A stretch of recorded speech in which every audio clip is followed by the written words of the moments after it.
All right, everyone. Right now on the show, we're bringing you a little bit of a different interview, and by different, I mean we're going all the way to the other side of the world as we welcome Dan Cuffe, the Director of Operations for the new Motiongate Park out of Dubai. Dan, how are you doing this morning/afternoon? I'm doing great, and it's actually evening here, and thanks. It's great to talk to you, and great to talk to all your listeners today. Yeah, and Dan, I'm happy you didn't say, hey, let's do an interview at like 10 a.m. Dubai time, where I would have to wake up smack dab in the middle of the night here. Don't tempt me. We'll do a follow-up interview. Yeah. Alrighty. So it is about 5 p.m. for you, 9 a.m. for me here, and we're here to talk all about Motiongate Dubai, which is this new one of three parks actually that's opening in Dubai. Let's talk a little bit about like the 40,000-foot view on this this big project. Tell us a little bit about it. So Dubai Parks and Resorts, you know, in all honesty, and been in the industry a long time, and Dubai Parks and Resorts, we all kind of know back in 2007, 2008, the kind of what Dubai Land was going to be and all the theme parks that are going to be out here. And Dubai Parks and Resorts is truly a realization of that dream in a way that, but it's a smart, really amazing project that so many of us are involved with out here. And Dubai Parks and Resorts is for all intents and purposes, it's a mega resort. We'll be opening with one on-site hotel, a beautiful Polynesian-themed 503 suite hotel, which will be managed by Marriott. We have an amazing cluster of retail, dining, entertainment district that's kind of in the center of it all. You could almost compare it to like a downtown Disney or City Walk type atmosphere, all that's centered around a 1 kilometer long waterway. And then branching out from that central district, which is called Riverland, are actually 4 gates. We've got Motiongate, which is the biggest of the properties. We have Legoland Dubai. We have the Legoland Water Park. And we have the first of its kind Bollywood theme park as well. So it's a big resort. We've got it is one of those resorts where, you know, you kind of think of like Disneyland out in California, you think of Disney Paris, you think of Universal Orlando, where you're only parking your car once, and all the parks are within a quick walk from each other. And so it's this really convenient, really great atmosphere that we've created here. We're creating a kind of an oasis in the desert. It's a brand new area of Dubai that's being developed. We are, you know, a stone's throw away from the up-and-coming new airport, which will eventually be the largest in the world. We are right nearby the 2020 World Expo site, and we're kind of right near the beaches as well. So it's this great area that we're developing, and it's this amazing resort. We've got, as you know, and I know a lot of your listeners know, we're also where Six Flags Dubai will also be based. They will be technically our 5th gate, but our 4th theme park that is based here, and we've already broken ground on that project as well. So it's this really great, very cool project with some great attractions for everybody. It's really a great project to be a part of. Which is awesome to hear. It really, really is, because we all got so excited as you were talking back in 2007, 2008, when there was plans for 8, 10 different theme parks or whatever it was, and now about 10 years later to see some of these plans, different versions of them, but again, a mega resort that we don't see happen very often at all end up being built. So it is definitely a very exciting time. It is, and really, it's a smart business way to look at this, and put all these parks, put them nearby each other, in a great new resort area. And this is one of those projects that this period that we're all living in right now. This is one of those projects that really everyone in the industry is talking about. All the manufacturers, the suppliers, and obviously the enthusiasts and industry people that listen to your show is, everybody, obviously Shanghai Disney was way up there on the list. Everybody was watching that and wanted to see how that brand new development out in Shanghai was going to work and how well it did. And this is kind of the next one on the radar. We're that size, if not bigger in terms of land, and it's exciting. It really is a very cool project. Yes, very cool. Now, can we talk briefly about the Bollywood park before we go into Motiongate? Is that okay? Of course, yeah, of course, yeah. Because that's the one I see all the IPs at Motiongate. And I'm like, oh man, I've always wanted to go on a Ghostbusters ride, things like that. As an American, I know very very little of Dollywood, just Yeah. Bollywood. What is that So park like? it's interesting. So, and I know that a lot of the folks out in the U.S. were kind of wondering, geez, why are we building this all the way out here, this and that, and understand that we got to look at the tourism in Dubai, and tourism in Dubai is growing exponentially every year. The number of visitors to this city and this region is growing crazy fast. And we have to look at where are we attracting the visitors from here in Dubai? Well, Dubai attracts a lot of Europeans who are here on holiday. We do get a lot of visitors from what we call the GCC, the Gulf Coast countries. So a lot of people from Saudi Arabia are come in here for 1, 2, 3 week holidays. We get a lot of visitors from India. We get a lot of visitors from China. And that the whole MENA region, which is the Middle East and the Northern Africa region, are all kind of coming here, and this is kind of the vacation. I laugh sometimes, and I'm an American. I still have a home in Orlando, Florida. So I've worked in the theme parks in the U.S. for quite some time, and I know that. It's always been funny, and when I was growing up in the northern U.S., everybody knows that, the family loads up everybody in a minivan, and around spring break, and you drive south to Florida, and you drive in all night, and all the kids are in the back, and the luggage is on the roof and in the back. We all know that picture from growing up. It happens here as well. People don't understand that until you see it. I see that the Saudi Arabians are coming to Dubai, and they're loading up the Chevy Suburbans and the minivans, and they're driving here with their extended family in tow, and they're staying for a week or two. And I see those cars on the highway all the time, and it's kind of hilarious because really Dubai is really only an 8 to 10 hour drive from some major population centers of Saudi Arabia. So they're coming here for vacation, and Bollywood is a huge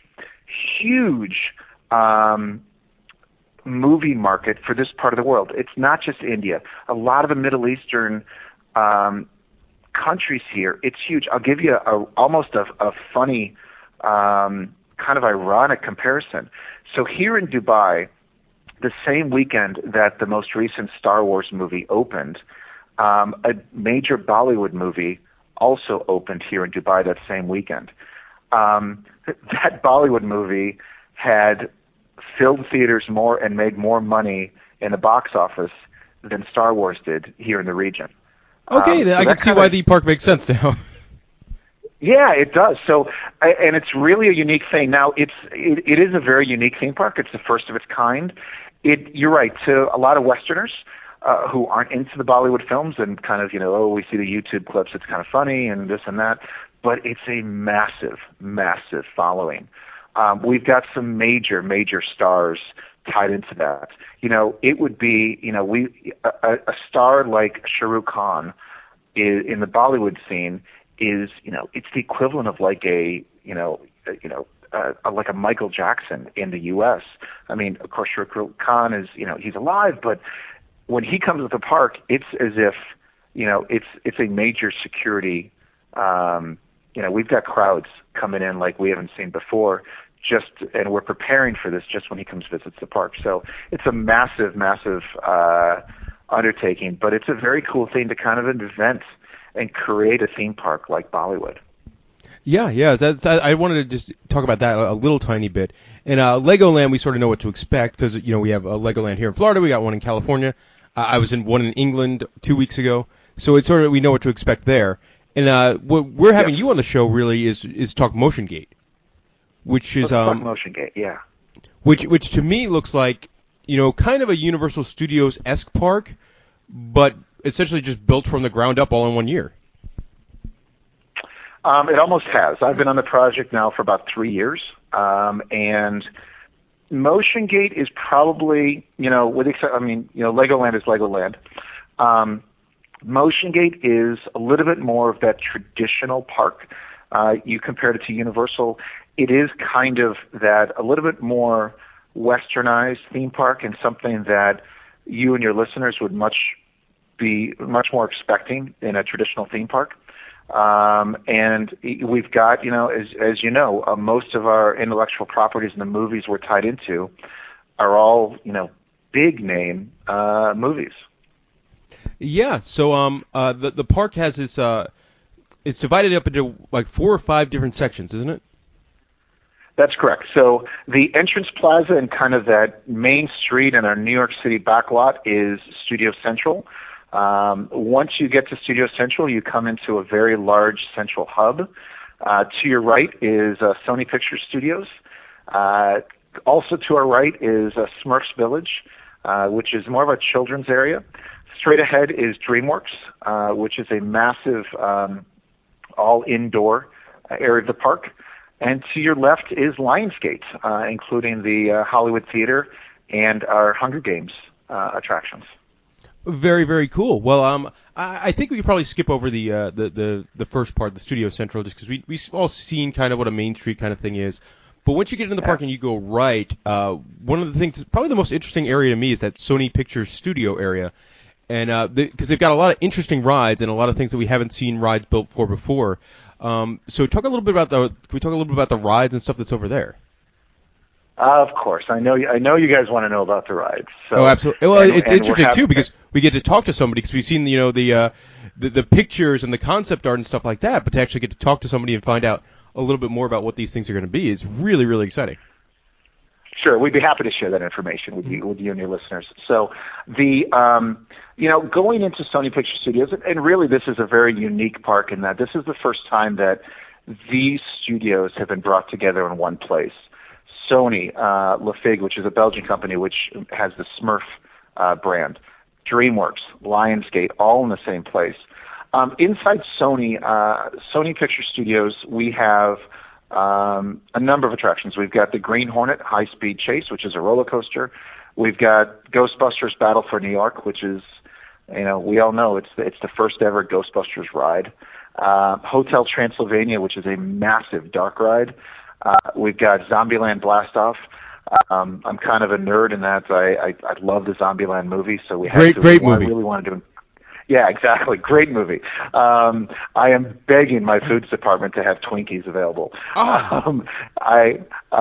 Underworld 4D, and then Cloudy with a Chance of Meatballs.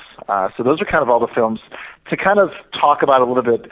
And one thing that I think a lot of people ask about, being that if I think a lot of people who, particularly from the U.S. who have not visited Dubai, think that, oh my God, a lot of this park is outside. How are people going to survive in the heat? And we've really taken that into account because, Pat, have you ever been to this region at all or not? I have not. Okay. That's okay. I forgive you. So Dubai is an interesting location. I very much compare the temperature and the climate here to Phoenix or Vegas or things like that, almost to that where really 7 months out of the year, it is absolutely beautiful here. I mean, absolutely beautiful. And in the wintertime, December, January, February, yep, you need a jacket and long pants at night. It's cold in the mornings. So it's really kind of a beautiful temperature. Yes, 5 months out of the year, it gets warm here. And really warm. We're talking 105, 110 degrees typically in the daytime, and then 90s at night.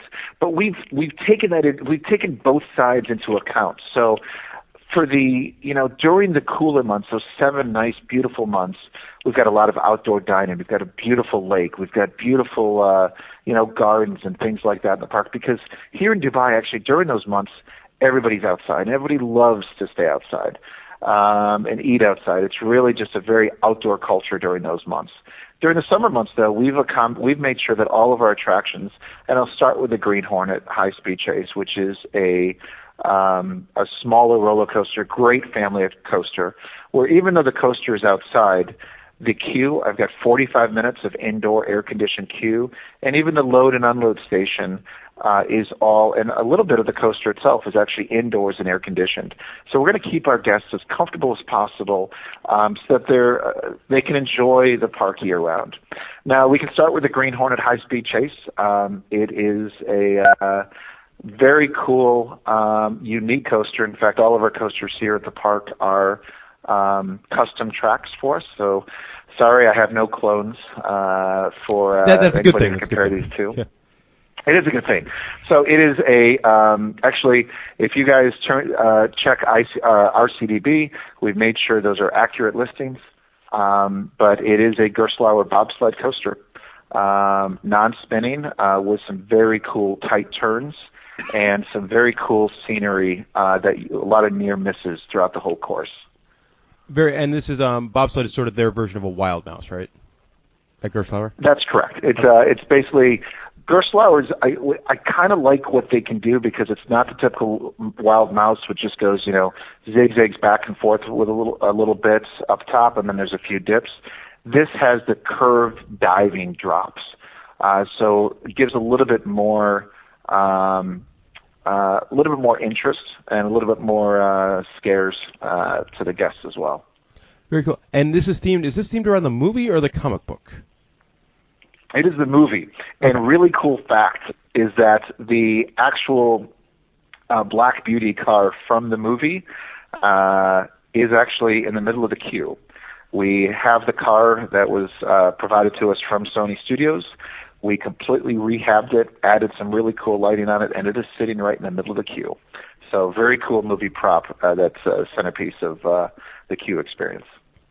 Very cool. Now, I think I can't wait any longer before talking Ghostbusters with you, because this is the one, from the nerd standpoint, that I think gets more hype than anything. Yeah. Ghostbusters is going to be an awesome attraction. It's a big attraction, very big attraction. It is, kind of loosely based on none of the three movies, but a little bit more on the first movie. We have the firehouse out front, which will be the entrance to the queue, and this is, again, we've somewhat stuck to some known formulas in the theme park world, where you are going to be recruits and seeing if you got what it takes to be a Ghostbusters. And this is, for all intents and purposes, this is a shooting dark ride, and we need you guys. We've got you've got your blasters on board, and you'll be out there blasting some ghosts out on the rooftop of Dana's apartment building. And absolutely, the finale is right in the middle of the Temple of Gozer. So it is a very cool attraction. It's big, so it's going to be a lot of fun. Excellent, excellent. We talk shooting rides. Are we talking screens, AAs, mix of both? Mix of both. Okay. Very cool. Tough to do. Ghosts, it's always easy to do projection for ghosts, yes. but a lot of physical sets as well. A lot of physical sets. Excellent. Moving on next is Zombieland Blast Off, based on the wonderful film. Zombieland Blast Off, I will tell you this, that the queue itself, without revealing more, the queue itself is an attraction in itself. The queue is hilarious. The queue is scary. And the queue is a lot of fun. So we've kind of created a very unique queue experience onto basically a 200-foot tall tower ride. Very cool, and I hope you're pleased with the foods department works for you, because selling Twinkies either before the ride or after the ride would be fantastic. See, you agree with me. That's exactly. Awesome. Yeah, it's going to be great for your readers and listeners. It is obviously we had to kind of stick a little bit to the movie, so it is a tower from S&S. Oh, good, excellent choice. All right, a couple other big rides. We have the Cloudy with a Chance of Meatballs River Rapids, I assume. Yeah, so we've actually taken, we've kind of taken a cue from both the Disneys and Universals of the world and created kind of mini lands. You kind of think of, like, obviously what Universal is incredibly successful with Harry Potter, Simpsons, what Disney's done in Paris with Ratatouille. Was it? Yeah, Ratatouille. Thank you. So Cloud with a Chance of Meatballs is actually its own somewhat of a mini land where we have a fantastic restaurant, Baby Brent's Luncheonette, Flint's Imagination Lab, which is a really cool indoor play area for the little kids, and then the Cloud with a Chance of Meatballs river expedition. And the river expedition is, believe it or not, in this region, it's the first of its kind. Really? Nobody else in this part of the world has ever done a whitewater rapids ride. I know, kind of surprising. So we kind of, and again, you think with the weather here and everything like that, it's the perfect attraction for any theme park. So this is definitely going to be a very fun whitewater rapids ride. There'll be a lot of animated figures out there because we're going to be bringing the Foodimals to life, kind of on a jungle safari, and it's just going to be a lot of fun. But the basic of it is it's a whitewater rapids ride, and we really wanted to bring one to this region. And you got to have a water ride. You just got to have some fun and get people wet. Exactly. Now, the one question I have for you in this one, is it as adorable as the movie is? I guarantee it, yes. All right. It's, yes, except for some of the, we've got some little bit larger animals, which might be a little scary for the kids, but we're going to have, it's actually a very cool, very cute movie, and very cute attraction as well. So it's going to be a lot of fun. Alrighty. Up next is another one of the major scale dark rides, and that's Hotel Transylvania. Yeah, and this is similar, kind of what I was talking about with like the little mini land for Cloud with a Chance of Meatballs. Hotel Transylvania is the same thing. We've created this entire castle, which is somewhat of the kind of the foundation of Sony Picture Studios, and it's got its own courtyard, and we've got its own, its restaurant, a lot of characters walking around, and of course the ride itself. The ride itself is a trackless dark ride with a lot of chaos and a lot of crossovers. So there's even one point that you're not even quite sure which direction you're going to next. And it's a really, and you're going to be interacting with other vehicles and really having a lot of fun.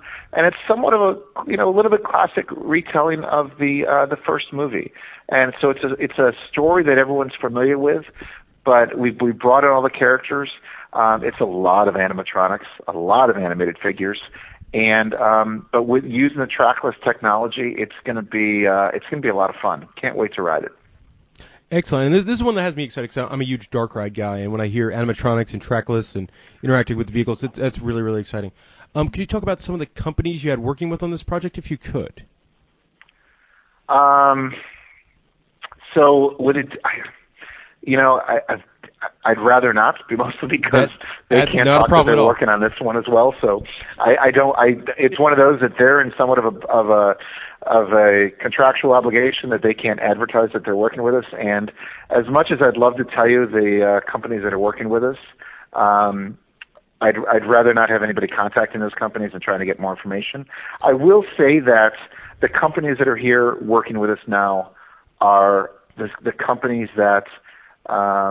We've got a lot of people here who are doing all the finishing details, and the reason they only arrived about 2 months ago is because they were doing the finishing details of Shanghai Disney, or they worked with us at Universal Studios Singapore. They're working. These are the big leagues, companies that we're working with to make sure we get this park right. Absolutely. You don't have to say any more there. Don't need to push buttons. All right, but that one's a very, very exciting project. I love the big scale dark rides. And last in that section of the park is the Underworld 4D.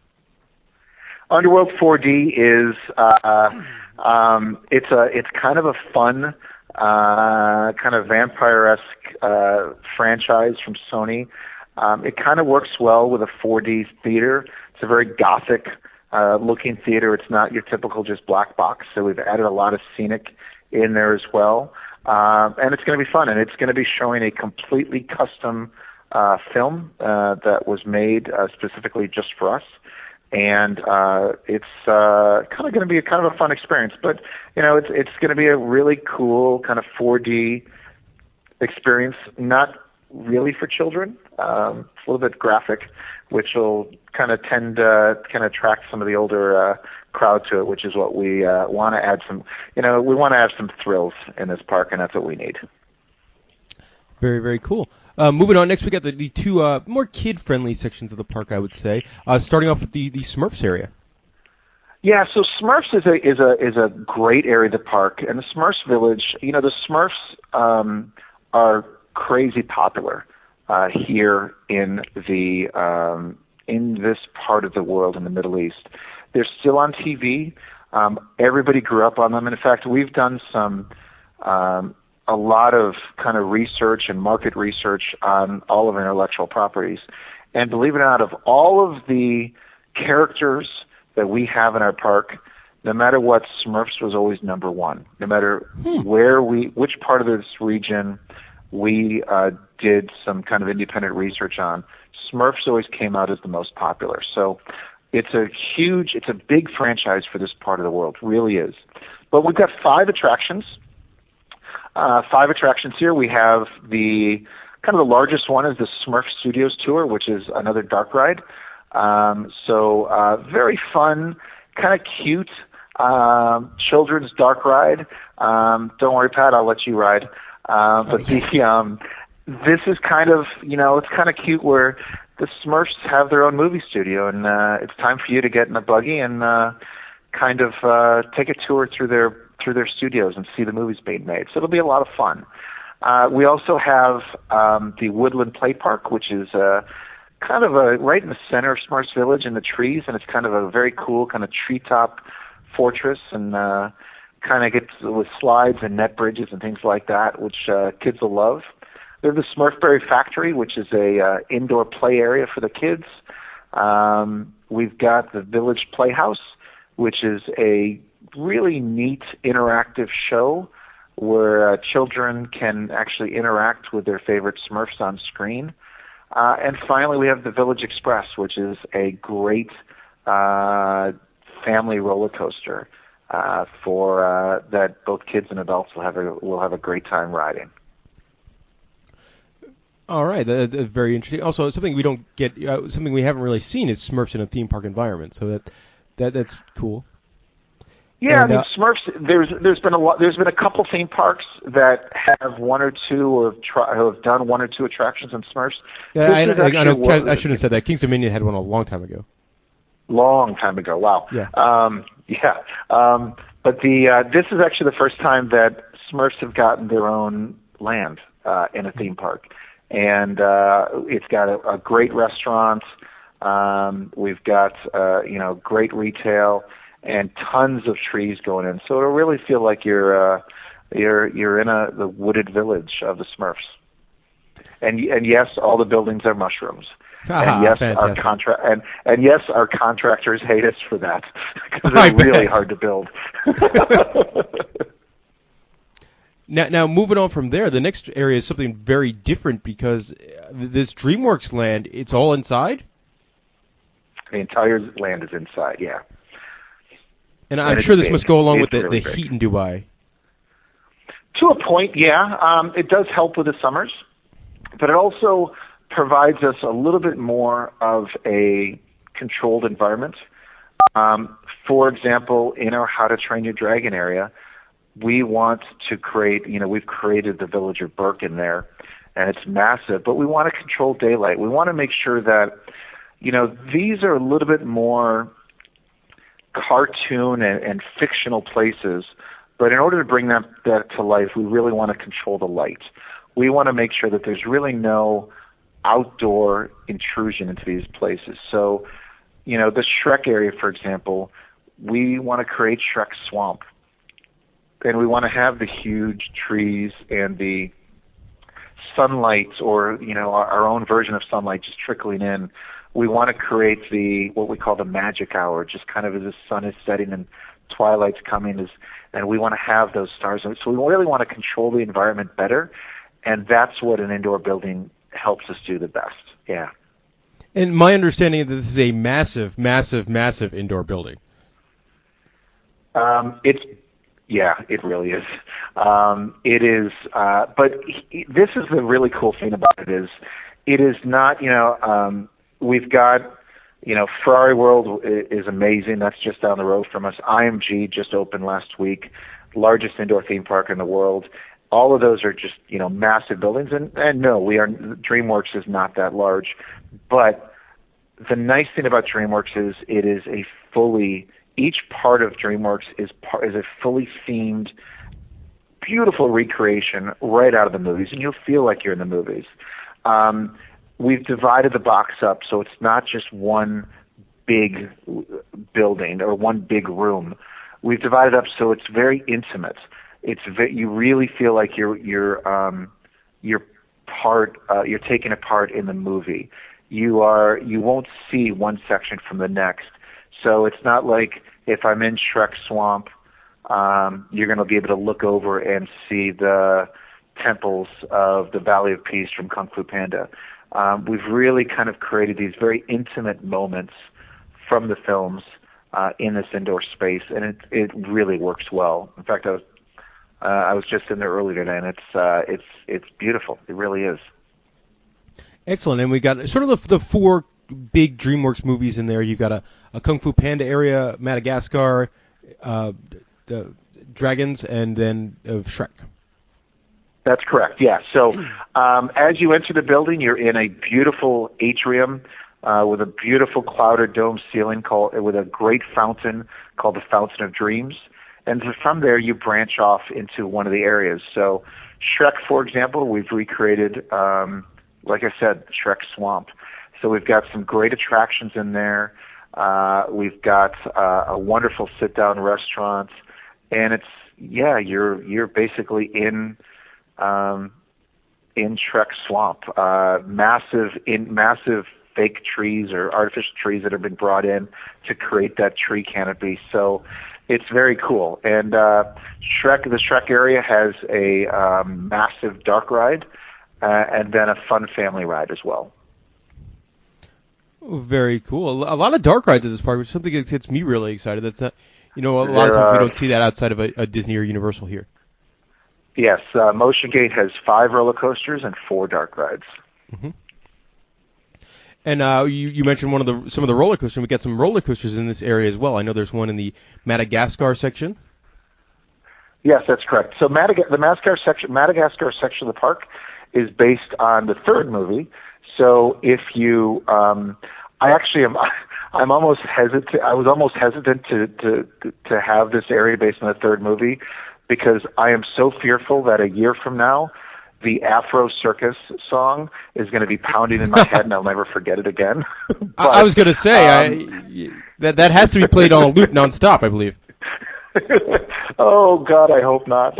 But I think it's going to be played a lot. Yes, but in Madagascar, each one of the areas of DreamWorks is anchored by a great retail store, great F&B experience, and as well as multiple attractions. One of the attractions is always kind of the foundation, the biggest ride of that area. And in Madagascar, it's Madagascar Mad Pursuit.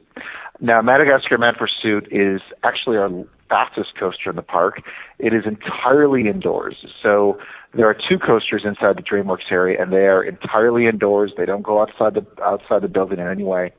And the Madagascar Mad Pursuit coaster is a launched coaster. It's one of the it's a Gerstlauer Infinity coaster, but it's a completely custom layout, and it is a complete.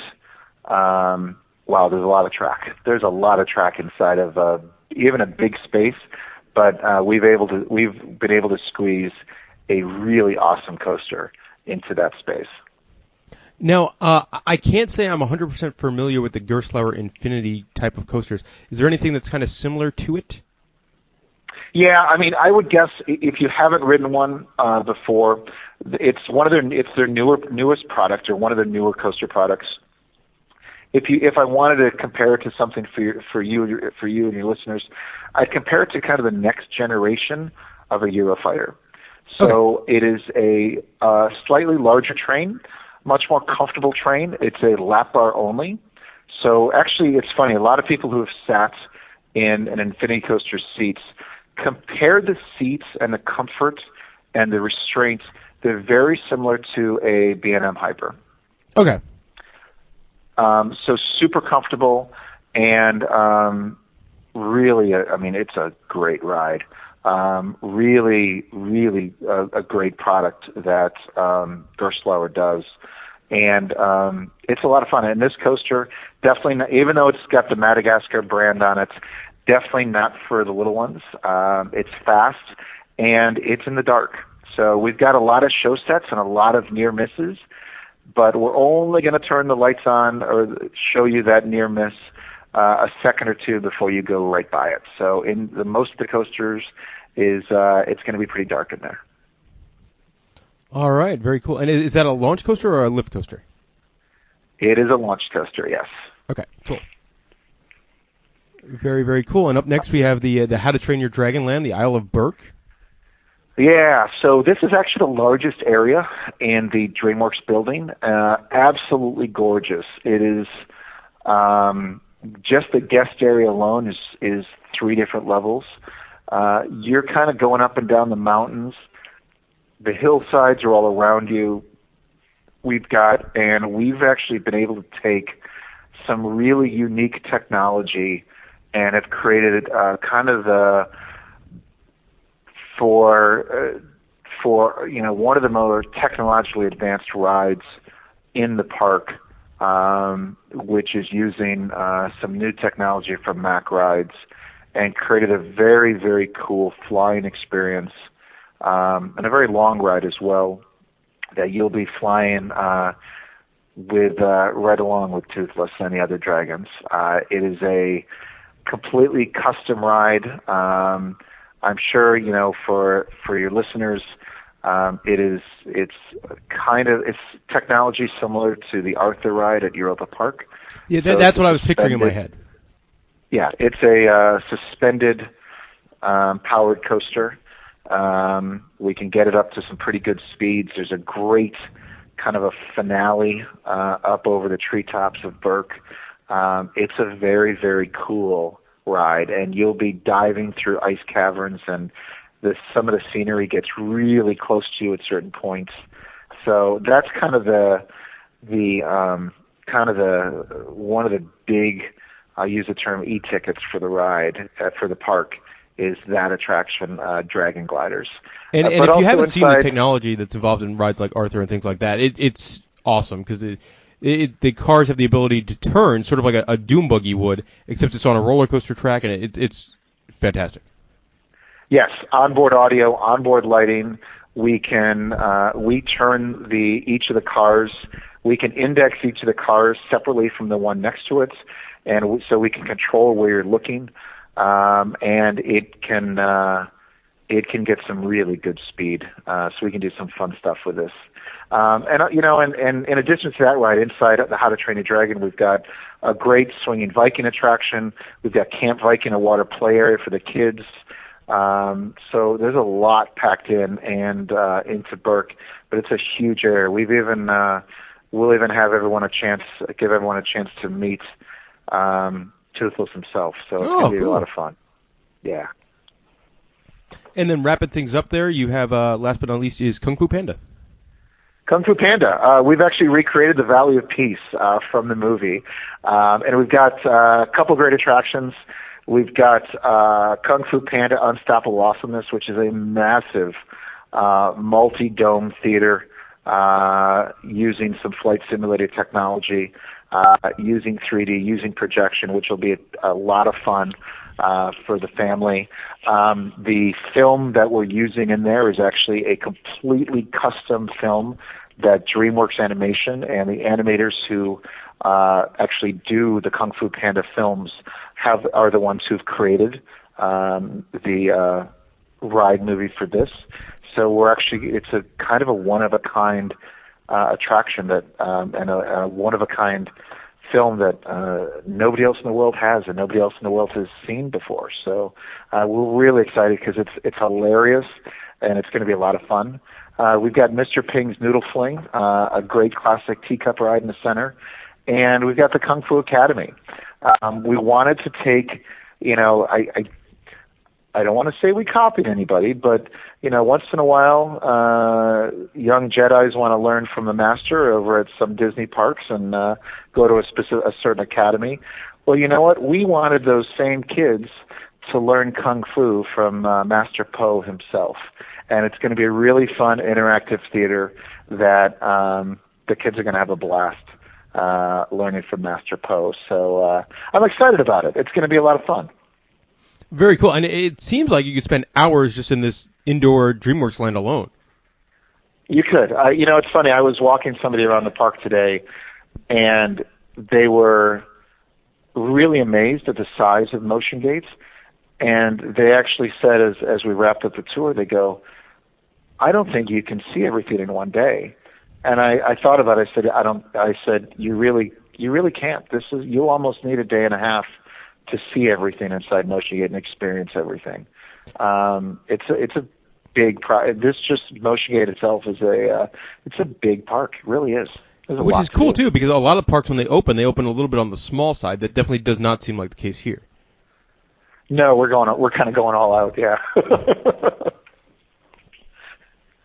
And moving on from DreamWorks, come on. we got And besides that, come on, this is Dubai. We don't do things. We go. Exactly. We don't do half anything. No. I'll put another 100 stories on that building. Sold. Yeah. All right, and last but not least, we have the Lionsgate section of the park.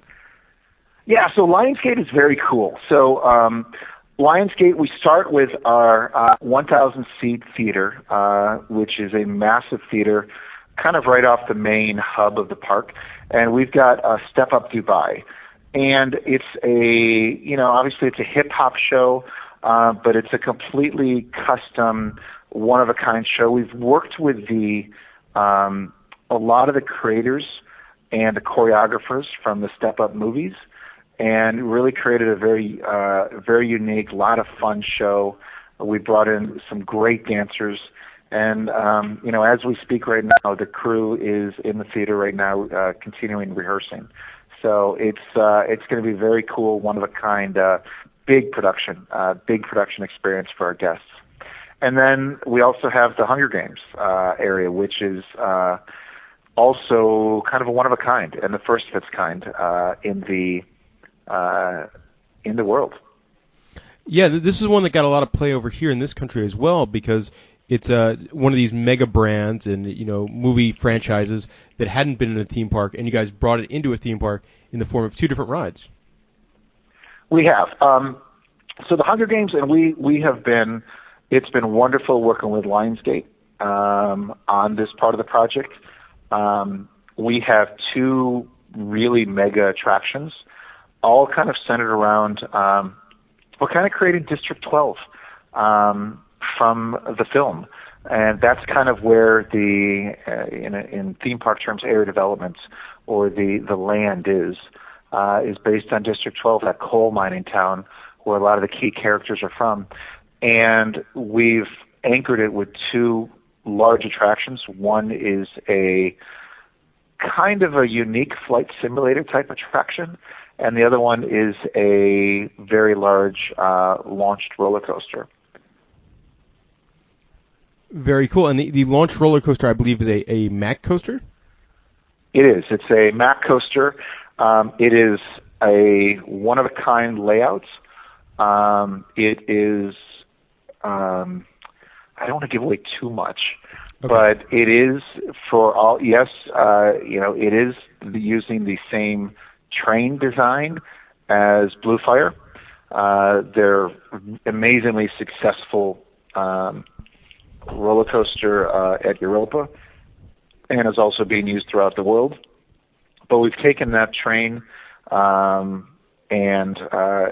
we're doing some unique things with the track, and in fact, one part of the track has a 40-meter tall reverse spike on it. So it's something that is going to be very unique to Dubai, and very unique. And this will be a first of its kind for Mack rides as well. Love working with them, and they've been great partners for this project. Yeah, and if you have not been on some of the newer Mack rides, they are really, really fantastic. They're the engineering that goes into that their attractions are fantastic, and they've been great partners. They've done, obviously, as we've talked, they've done 2 attractions for us here at Motiongate. They've also done a couple of attractions over at Legoland Dubai as well, and really been a good part of, really good, strong part of our rides mix here at Dubai Parks and Resorts. Yeah, it's definitely something to look forward to. And then the other one is an aerial tour simulator ride. Yes, Pan Am Aerial Tour is a kind of a flight simulator ride. We're using very cool 3D technology. We are using, again, a very kind of a very custom ride film. It's almost as if that the scenery and what you're flying over will be all around you. It's, I tell some people, like, it's if you took a Star Tours and ripped the roof off, Okay. and could look all the way around. So it's going to be a very great, very cool attraction that, again, one of a kind that hasn't been done before, particularly in this region as well. So we're looking forward to it. It's going to be a lot of fun. I think the fans of the film or the fans of the Hunger Games are going to be very, very happy with what we've done and the honor that we've given them here at Motiongate Dubai with what we're doing for the Hunger Games.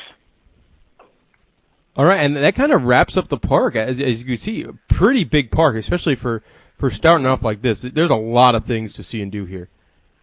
There's a lot of things to do at Motiongate Dubai. And again, that's only one park. We've got 3 others here at Dubai Parks and Resorts, plus the nighttime entertainment district and the retail and dining area.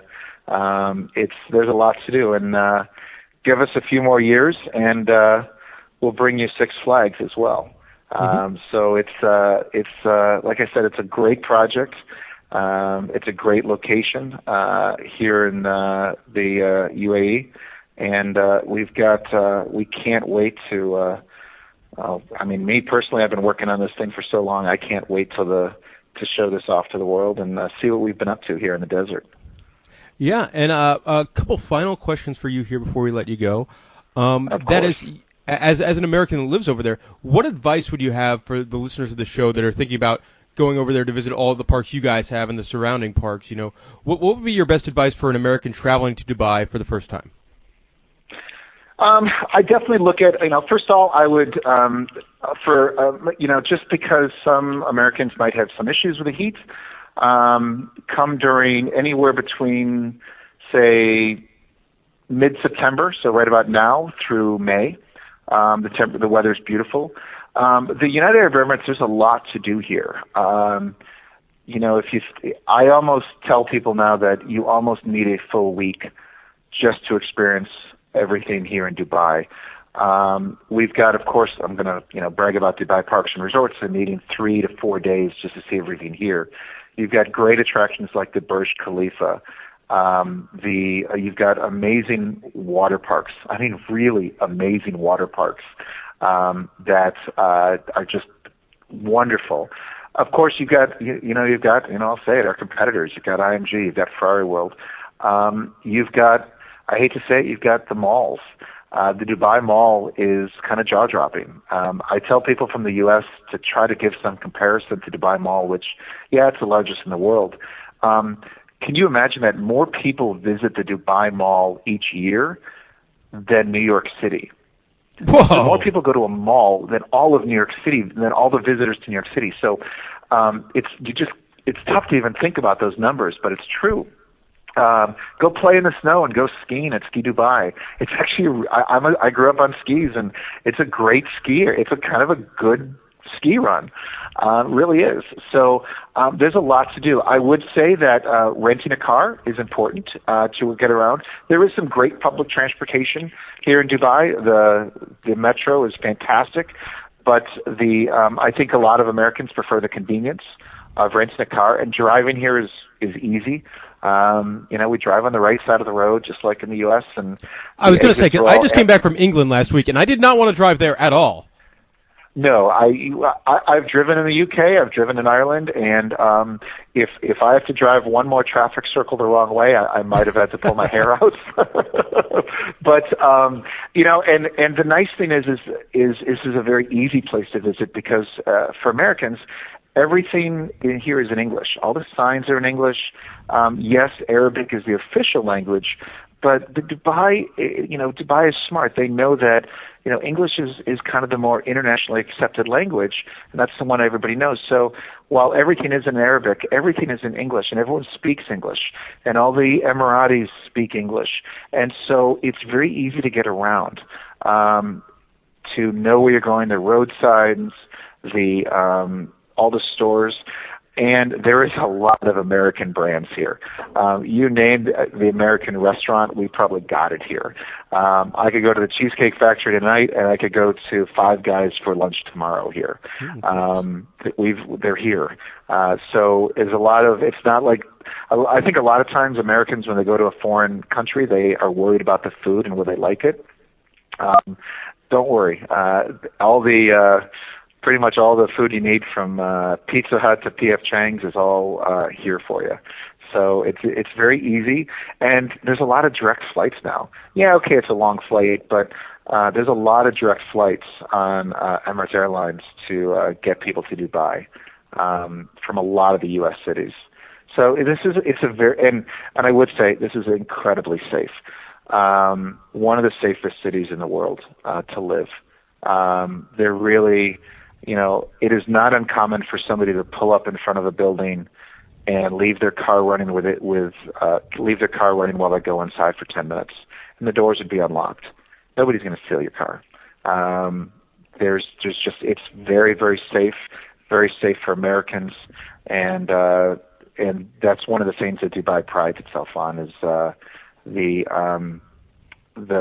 safety and the security of living here.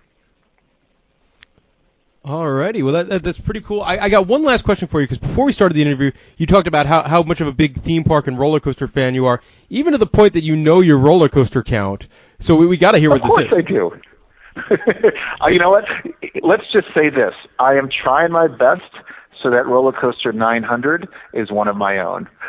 That's what I'm going for. Whoa! So, I little over 230 parks. Coaster count is right around 885, 890 right now. I do this job because I love theme parks and I have a passion for it. I'm a firm believer in do what you love and you can be successful at it. And I started way back when, just with Universal Orlando as part of the opening team at Islands of Adventure, and I have loved this business and this industry and the passion for it. And I am one of those people that I spend all day working at a theme park, and I will spend my vacations going to theme parks. If I have a long weekend, Europe's only a few hours away, so let's see what parks I can hit. So I'm right there with you guys. Love this stuff, and it's been a blessing working on Motiongate and kind of been able to create something from scratch that has been that is really. I know I'm going to do a lot of enthusiasts proud when they come visit us. Very, very cool. A stunning coaster count there, beating us all here in the loop considerably. But Dan, we want to thank you for for coming on the podcast here. And all three parks open, I believe, next month sometime? October 31st. Yes, sir. October 31st. I'm sure you're counting down the days. Yes, and I wish that countdown didn't go quite as fast. I got a lot to do between now and then. But but we're going to make it. In fact, I'm going to make you and your listeners even more jealous. I'm glad we're wrapping up the interview because in 4 minutes, I got to throw in my gear and I'm going to go. I got to go play with one of our new coasters. So I'm going to go cycle that thing a few times and see what we can do with it. So it's. I'm sorry to push the needle in there, but like I said, it's a great job, and it's actually it's a great park. So that's it. All right, Dan. Well, thank you very much for coming on In the Loop, telling us all about Motiongate, and we look forward to seeing all the stuff coming out of there next month when it opens up. All right. Thanks for the call. Great talking to you, and love the podcast. I'll keep listening as well. Good. Thanks.